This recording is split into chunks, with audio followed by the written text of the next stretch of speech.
Nakakalungkot po ilang buwan pa lang silang nakaupo, agad-agad binanatan na yung BP Inday Sara na tumulong sa kanila. Tama po yan. At ang lakas pa ng loob nila na sabihin na may utang na loob daw si BP Sara sa kanila. Naniniwala ba kayo na may utang na loob si BP Sara sa kanila? Paano nangyari yun? 30 million ang boto ng BP. 32 million, I'm sorry. 32 million sa kanya, 30 million lang. Paano nangyari na mas mataas ang boto ng BP? Ako naniniwala ako, sarili kong paniniwala ito. Kung ano ang botong nakuha at natanggap ni Atty. Gaton na 10 million votes, yun lang ang boto ni Marcos. Naniniwala ba kayo ron? Ilan ang boto ni Lenny? 15 million. Talo pa siya. Naniniwala ko ang presidente sana natin ngayon ay si BP Inday Sara. Kung hindi din siya nabudol. Kung hindi sana siya nagbigay. Ang sabi nila, matakaw daw sa kapangyarihan si BP Sara. Ang sabi nila, nagmamadali daw siyang maging presidente. Naniniwala ba kayo roon? Kung matakaw sa kapangyarihan si BP Sara, hindi sana siya bumaba. Hindi sana siya nagbigay. Alam ho ninyo, hanggang ngayon ayaw pa rin niyang humabol. Hanggang ngayon. Mga kasama, huwag tayong maniwala sa mga ibinabalita ng mainstream media. Tama yung sinabi ng vlogger natin kanina. Lahat sila ay bias. Lahat sila ay bayaran na. Natapalan na. Huwag ho natin silang paniwalaan. Paniwalaan po natin yung mga vloggers ng ating dating Pangulo. Napakarami po nila. Bukas kung pupunta ho kayo roon sa Liwasang Bonifacio, makikita po ninyo lahat sila. Nandun po sila. Kaya nga po patuloy tayong tumanggap ng mga updates, ng mga balita kung ano ang mga tunay na nangyayari sa ating mga vloggers na ito. Maraming salamat po sa inyo. Saludo po kami sa inyo. Bagamat sila man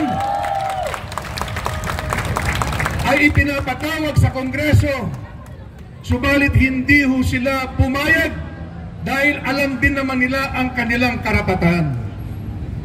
Meron silang karapatan na magpahayag. Yan po ay pinoprotektahan ng ating saligang batas.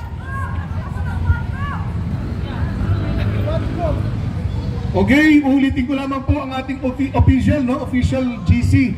Yung Pampanga Duterte supporter. Pampanga Duterte supporter. Tayo po ay mag-subscribe doon. Doon po tayo tumanggap ng mga balita. Nagsagayon malaman po natin yung mga susunod po nating mga hakbang. Pinaplano ho namin bukas ay gagawa ho tayo ng isang malaki at mahabang motorcade o caravan. Sino po may gusto? Sabado ba bukas? Sabado na? Friday pa lang. Okay. Sabado pa yun. May pasok po ata kayo eh. Pwede ho ba nating schedule to sa Sabado? Para lahat tayo ay maluwag na maluwag yung ating mga schedule. Sige po. Nag-leave na ho kayo. Nag-leave na daw. Ang galing. Sige po, pag-uusapan po namin yung magandang araw. Siguro ho ay gawin po natin itong Sabado para nang sa gayon ay maluwag sa ating lahat. Nandyan na po ba si Placido? Saan? Saan kami magkita? Bang ng maisog, si partner Placido. Mabuhay ang maisog! Mabuhay ang maisog! Duterte! Duterte! Duterte! Duterte! Mga kababayan, taga ng Pampanga! ipagkanulo ang ating soberanya ng adiktador? Papayag po ba tayo na ibenta ang ating pagka-Pilipino? Mga kababayang bansang maisog, ang ating Tatay Digong naman po ang nangangailangan ng ating tulong. Inaanyayahan po namin ang bayang magiting ng Pampanga na tayo po ay magkaisa at patuloy na manawagan ng ibalik si Tatay Digong sa bansang Pilipinas.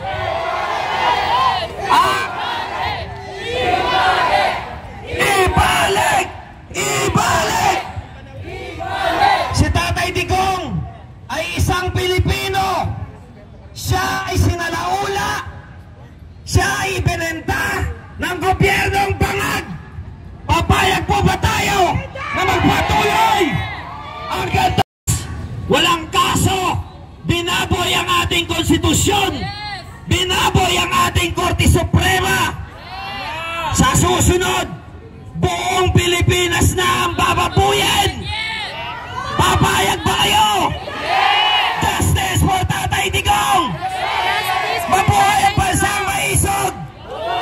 Mabuhay Duterte! Duterte! Duterte! Duterte! Sa darating pong Sabado, alam kong meron kayong inuorganisa na pagtitipon dito sa bayan ng Pampanga. Ngunit nagkakaisang bansang maisog. Lahat ng sektor ay inaanyayahan. Lahat ng bawat Pilipino na naniniwala na meron tayong sariling soberanya. Tayo po ay magtungo sa Liwasang Bonifacio sa araw ng Sabado. Payag ba kayo?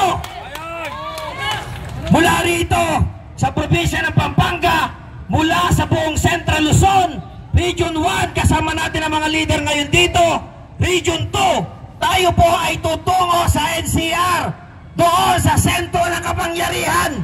At doon ay magpapahayag tayo ng ating mga salubin, ng ating mga damdamin na ayaw ng bansang Pilipinas, ng dating Pangulo na nagmahal, pumatay sa mga adik, pumatay sa mga oligarko, pumatay sa CBP-NPA, at ganun din pumatay sa mga magnanakaw, ay siya naman kinugurgur ngayon.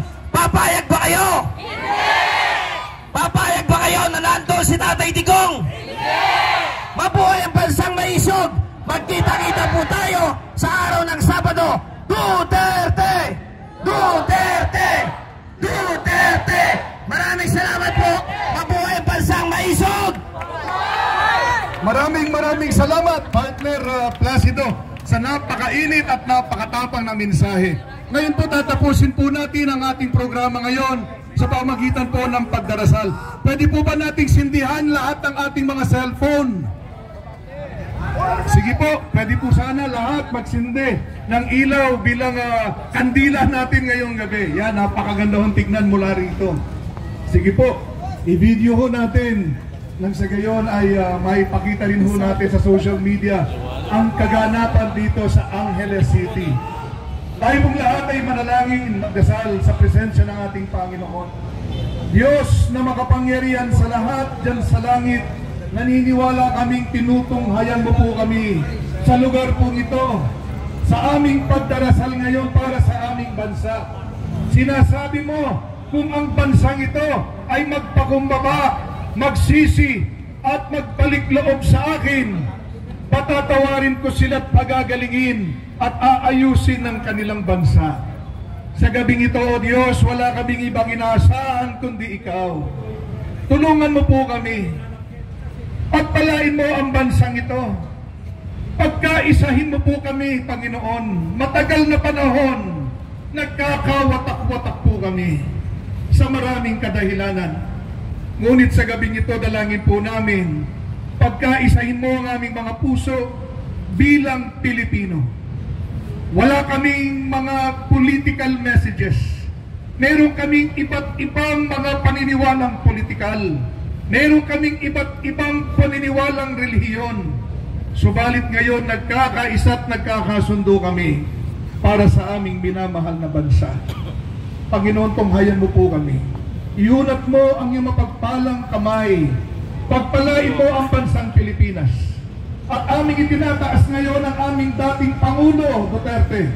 Sa kanyang kinaroroonan ngayon, samahan mo siya. Palakasin mo siya. Bigyan mo siya ng malusog na pangangatawan. At maasyat na pag-iisip, Panginoon. Alam namin na ang laman ng kanyang kalooban ngayon ay ang bawat Pilipino, Panginoon. Dalangin po namin, papag-alabin mo sa kanyang puso ang panibagong pagmamahal para sa aming bansa, para sa aming bayan. At dalangin po namin, O Diyos, maging ang kanyang buong pamilya, ang kanyang mga anak, ang kanyang asawa, Lord, ang iyong pag-iingat, proteksyon, at kalusugan, kaligtasan ay mapa sa kanila. At dalangin namin ang aming minamahal na bansa, lalo na sa darating na eleksyon. Tulungan niyo po kaming magkaroon kami ng mga bagong leader. Mga leader na may pagmamahal sa bansa. Mga leader na may mga prinsipyo. Mga leader na mayroong mataas na pagtiwala sa iyo at pagkatakot sa iyo. Mga leader na ayaw ng korupsyon. Mga leader, Panginoon, ang hangarin ay ang kanilang pagmamahal sa bayang ito at sa bansang ito. Lord, dalangin po namin, magkaroon ng malayang eleksyon. Magkaroon ng credible election, Panginoon. Sawayin mo, Panginoon, sila na gustong mandaya. Sawayin mo na sila na gustong maghasik ng kaguluhan. Huwag mo silang pahintulutan, Panginoon. At dalangin ko ang bawat Pilipino ay makapili ng mga tunay ng mga leader, Panginoon, na magdadala sa amin sa pag-ahon sa kasaganaan, katahimikan at kasaganaan. Lord, dalangin po namin ngayong gabi, sa aming pag-uwi mula rito, ang iyong pag-iingat ay sumaaming lahat. Pagpalain mo ang bawat pamilya, sambahayan na aming kinabibilangan ngayon. Tulungan niyo po kami lahat. Lord, sila na may mga daramdaman ngayong gabi, ikaw na rin po ang siyang magpagaling sa kanila. At sa anumang mga plano pa po namin sa kinabukasan, samahan niyo po kami. Pagpalain niyo po kami. Ito po ang aming dalangin sa pangalan ni Jesus. Amen. Maraming